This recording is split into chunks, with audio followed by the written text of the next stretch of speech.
ಮುಸ್ಲಿಮರ ಒತ್ತುವರಿ ತೆರವು ಬಗ್ಗೆ ಪಾಕಿಸ್ತಾನ ಖ್ಯಾತೆ ತೆಗೆದಿರುವುದು ಕಾಂಗ್ರೆಸ್ ಸರ್ಕಾರದ ನಡೆಯ ವಿರುದ್ಧ ವಿಜೇಂದ್ರ ವಾಗ್ದಾಳಿ ನಡೆಸಿದ್ದಾರೆ. ಸಿದ್ದರಾಮಯ್ಯನವರ ಸರ್ಕಾರ ಅಲ್ಪಸಂಖ್ಯಾತರ ಓಲೈಕೆಗೆ ಹೊರಟಿದೆ. ಪಾಕ್ ಜಿಂದಾಬಾದ್ ಎಂದವರ ವಿರುದ್ಧ ಕ್ರಮ ತಗೊಂಡಿಲ್ಲ. ವಲಸಿಗರಿಗೆ ಮನೆ ಕೊಡೋದಾದ್ರೆ ಸಚಿವ ಜಮೀರ್ ಹೇಳಿ, ತಮ್ಮದೇ ಜಮೀನಿದ್ರೆ ಅಕ್ರಮ ವಲಸಿಗರಿಗೆ ಮನೆ ನಿರ್ಮಿಸ್ಕೊಡಿ ಅಂತ ವಿಜೇಂದ್ರ ರಿಯಾಕ್ಟ್ ಮಾಡಿರೋದು. ಸಿದ್ದರಾಮಯ್ಯ ಸರ್ಕಾರದ ಅಲ್ಪಸಂಖ್ಯಾತರ ಓಲೈಕೆ ಎಷ್ಟರ ಮಟ್ಟಿಗೆ ಅವರು ಈ ಸರ್ಕಾರ ಹೊರಟಿದೆ ಅಂತ ಹೇಳಿದ್ರೆ, ವಿಧಾನಸೌಧದಲ್ಲಿ ಪಾಕಿಸ್ತಾನ್ ಜಿಂದಾಬಾದ್ ಅಂತ ಹೇಳಿದ್ರು ಕೂಡ ಅವ್ರ ವಿರುದ್ಧ ಕ್ರಮವನ್ನು ಕೈಗೊಳ್ಳಿಲ್ಲ. ಕಾಂಗ್ರೆಸ್ ಸರ್ಕಾರ ಯಾವುದೇ ಕ್ರಮವನ್ನು ಕೈಗೊಳ್ಳಿಲ್ಲ. ಹಳೆಯ ಪ್ರಕರಣ ಆದರೂ ಕೂಡ ಮತ್ತೊಮ್ಮೆ ಉಲ್ಲೇಖ ಮಾಡ್ತಾನೆ. ಇದೇ DJ-ಹಳ್ಳಿ KJ-ಹಳ್ಳಿ ಪ್ರಕರಣದಲ್ಲಿ ಅಖಂಡ ಶ್ರೀನಿವಾಸ ಮೂರ್ತಿ ಒಬ್ಬ ದಲಿತ ಶಾಸಕ, ಕಾಂಗ್ರೆಸ್ ಪಕ್ಷದ ಶಾಸಕ, ಅವರ ಮನೆಗೆ ದೇಶದ್ರೋಹಿಗಳು ನುಗ್ಗಿ ಮನೆಗೆ ಬೆಂಕಿ ಇಟ್ಟರೂ ಸಹ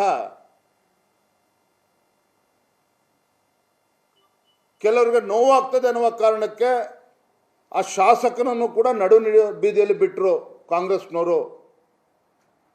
ಅಷ್ಟೇ ಅಲ್ಲ, ಯಾರನ್ನ ಅರೆಸ್ಟ್ ಮಾಡ್ತಾರೆ ಅಕ್ರಮವಾಗಿ ಗೋವುಗಳನ್ನು ಸಾಕಾಣಿಕೆ ಮಾಡ್ತಕ್ಕಂಥ ಏನು ದೇಶದ್ರೋಹಿಗಳಿದ್ದಾರೆ ಅವರನ್ನು ಅಲ್ಲೇ ಸ್ಟೇಷನ್ ಬೇಲನ್ನು ಕೊಡಬೇಕು ಅಂತೇಳಿ, ಮತ್ತೊಂದು ಕಡೆ ವಾಹನ ಸೀಸ್ ಆದರೆ ಅಲ್ಲೇ ಬಾಂಡನ್ನು ತೆಗೆದುಕೊಂಡು ಅಲ್ಲೇ ಬಿಡುವಂಥ ಒಂದು ನಿರ್ಣಯವನ್ನು ಕೈಗೊಳ್ಳೋದಕ್ಕೆ ಸಿದ್ದರಾಮಯ್ಯ ಸರ್ಕಾರ, ಕಾಂಗ್ರೆಸ್ ಸರ್ಕಾರ ಮುಂದಾಗಿದ್ದರು.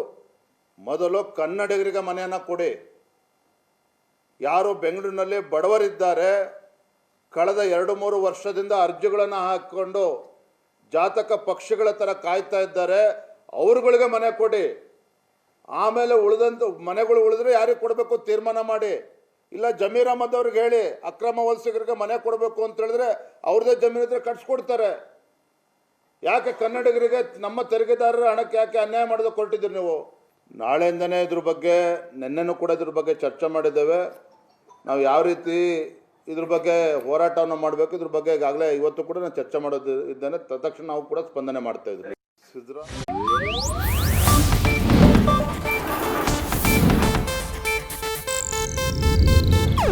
ಇದು ಏಷ್ಯಾನೆಟ್ ನ್ಯೂಸ್ ನೆಟ್ವರ್ಕ್ ಪ್ರಸ್ತುತಿ.